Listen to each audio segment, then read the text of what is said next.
Double check your project directory. Make sure it's set to a folder called Inbetween. Click OK.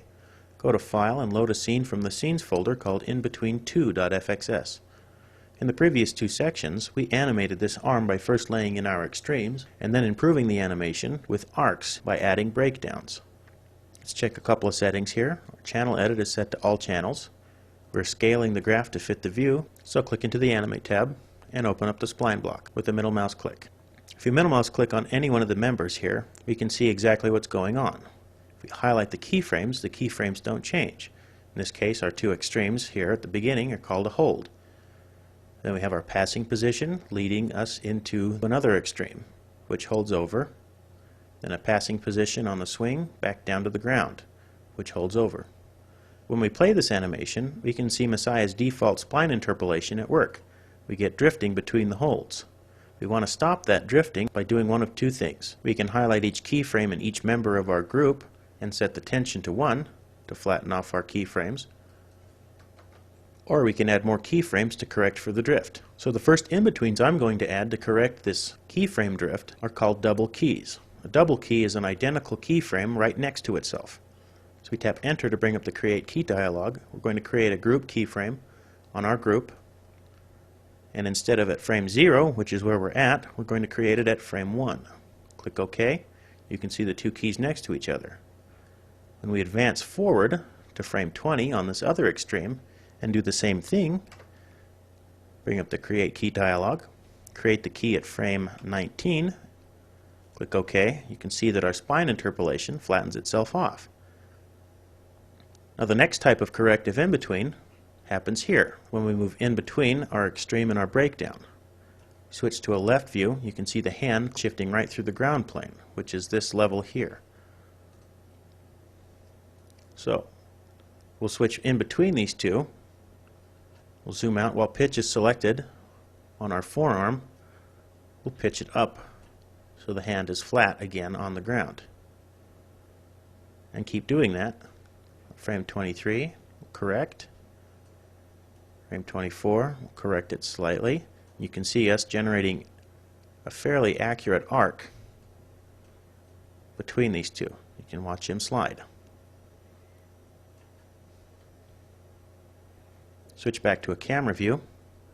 So our in-betweens going between to our passing position, which is right here.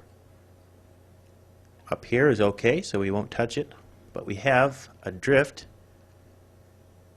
happening in our two other extremes. We're going to create another double key type, but it's called a pillow hold, which allows our animation to drift slightly, but not as much as what's going on at the default interpolation. So we'll create a full body keyframe by highlighting frame 30, we'll hit Enter. Instead of creating a key one frame next to it, we'll create it 3 frames next to it. So in this case it'll be frame 33 that our full body keyframe is made. You can see it show up here. We'll scrub forward to frame 50, which is our other extreme, and drop an in-between in 3 frames back. In this case would be frame 47. Click OK. The difference between these two in-betweens is absolutely flat. We want it to drift slightly, so we'll leave the in-betweens the same and grab our extremes and cheat them up and down. Now you can see a slight pillow between the elbow. So move to each member, grab the extremes and pull them up to create a semi-flat transition which still is able to drift. Forearm, do the wrist, exactly the same. Pull the extremes down to create that arc pillow hold. So when we press play, you can see him going up and holding it, but the hold is allowed to drift slightly. You want more of a drift, just pull the arcs down a bit more.